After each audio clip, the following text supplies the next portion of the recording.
Hi, my name is Andrew McKenna, and this is Missing Booster Club Funds, a case study for my finance class, EDL 854. So what do I know about this case? Mr. Stevens is a principal at George Washington Middle School. He does not have an assistant principal. The school is not large enough for one. He relies on a lot of parent support and volunteerism. The school is in a declining area as a lot of the younger families with children are moving out of the area more towards the larger cities. And the socioeconomics status of the area is also declining.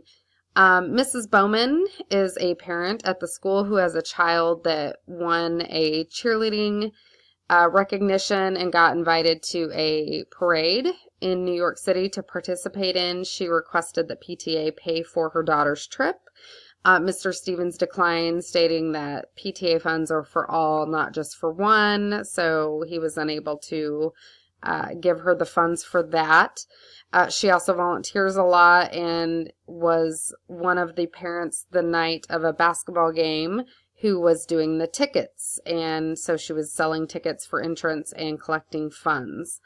One of the parents that Mr. Stevens ran into was another parent who had a large lump of money that he had just cashed his paycheck in, and Mr. Stevens was joking with him, and the man commented that he had to use a $50 bill for admission because he had just gotten paid.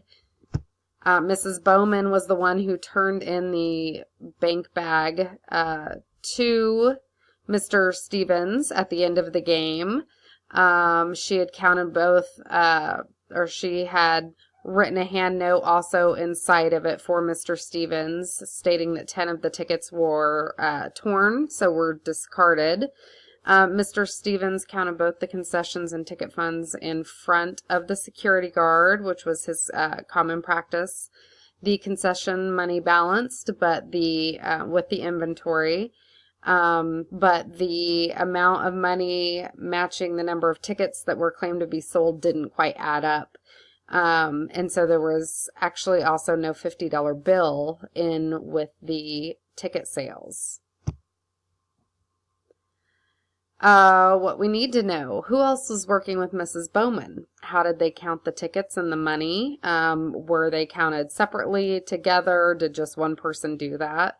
Were there any larger bills, perhaps like a $100 bill, that they may have used the $50 to have changed it out? Was there any exchange of bills between the concession stand, which was running that night, and the ticket sales for change? Perhaps they needed change and cashed one in. Was the cash left unwatched at any point or unattended? And was the money left with any one person at any point in time? The problem is that Mr. Stevens, the principal, discovered that the cash amount didn't quite add up to the number of tickets sold. There was not a $50 bill included in the deposit that he had been told should be there. The missing $50 is the same as the 10 unaccounted for tickets. Mrs. Bowman, who was working the tickets, had just been turned down from Mr. Stevens for the PTA funds for her daughter's cheerleading trip. So the plan of action. So Mr. Stevens, needs to find out who was working with Mrs. Bowman at the ticket sales, and he needs to talk with that person. He needs to ask them how they counted the tickets and the funds at the end of the night. Was the money left unattended, or was it with just one or the other individual at any point in time? He also needs to speak with Mrs. Bowman to alert her about the shortage of funds, as well as inquire about the $50 bill and get her side of it and how they count the money at the end of the night, and ask her if it was left unattended at any point in time or with any one person. He also needs to speak with the concession workers to see if perhaps change was made between the two stands. And Mr. Stevens needs to review his policies and procedures on ticket sales and cash handling. Have they been trained? Is there additional procedures he can put in place to prevent theft or loss? So, resolving the issue based on promoting student success. What's best for students? Well, what's best is that the missing funds are recovered. That is the students' activity funds. Therefore, the money goes towards the students. So if there is lost money, that means the kids miss out. Procedures need to be reviewed to ensure that future funds are handled correctly. This is the money for the students ultimately. So if there are mishandlings, loss or theft, it's the kids that suffer. So resolution. Also, there is missing money that needs to be found, or basically an error that needs to be figured out and corrected. And the policies and procedures sound like they possibly need revisited and adjusted. Sounds like there needs to be more safeguards put in place to prevent future loss. For debrief, I thought it would be, personally, I thought it was an odd coincidence that the money that was missing, that the money went missing and it was Mrs. Bowman who was in charge of it, considering she had just been told no about her daughter's trip.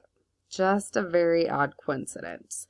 The student funds are extremely important and should be handled appropriately. I feel that policies and procedures need to be examined and modified with more safeguards in place to prevent this from happening in the future.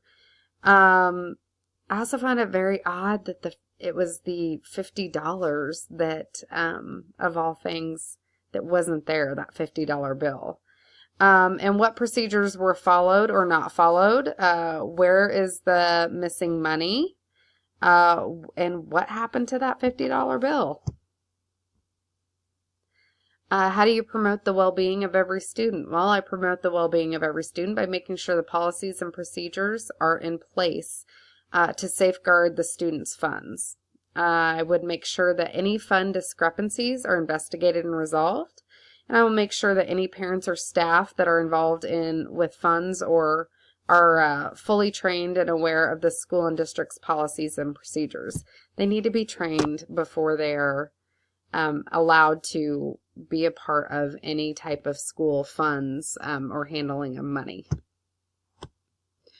How do you as a school leader demonstrate knowledge and understanding of operational procedures at the school and district level and issues relating to fiscal operations of school management?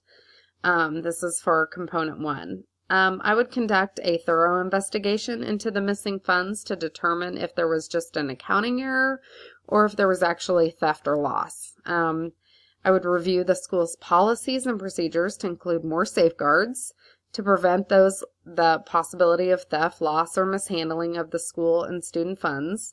And I would ensure that all staff or any volunteers are properly trained on the school's policies, procedures, as well as being allowed to handle the funds, not being allowed, I should say, to handle the funds until those trainings have done. Training is very important. Component 2, how do you as a school leader demonstrate your commitment to trusting stakeholders and their involvement in the management process? I feel that all staff and volunteers need to be fully trained. I think as long as they are fully aware of the policies and procedures in place and have been properly trained, I think that just makes them more accountable and more understanding of the importance of properly handling school funds. Reviewing the policies and procedures is huge, as well as going over the district's policies to make adjustments just to make sure there are enough safeguards in place. And part of the adjustments would be to ensure that all the inventory and funds are counted by both parties. So having 2 people there that are constantly working together to ensure the safety of the merchandise and the funds. How do you as a school leader ensure organizational systems are regularly monitored and modified and problem-solving skills are used? This is an area that should be looked at yearly, I feel like, by not only the principal, but perhaps this is a leadership team thing that they can constantly review those policies and procedures just to make sure that they're not outdated and that people are still following them and are properly trained. holding regular trainings for those being involved in those policies and procedures. And also, when a problem arises, making sure that it's investigated and not just assumptions made or jumping to conclusions.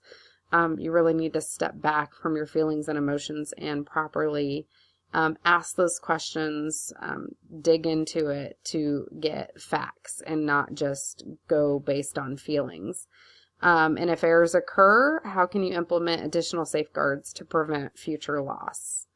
So these are the ways that I would personally handle an issue like this to try and resolve any theft, loss, or mishandling and ensure that those things don't happen in the future. Thank you.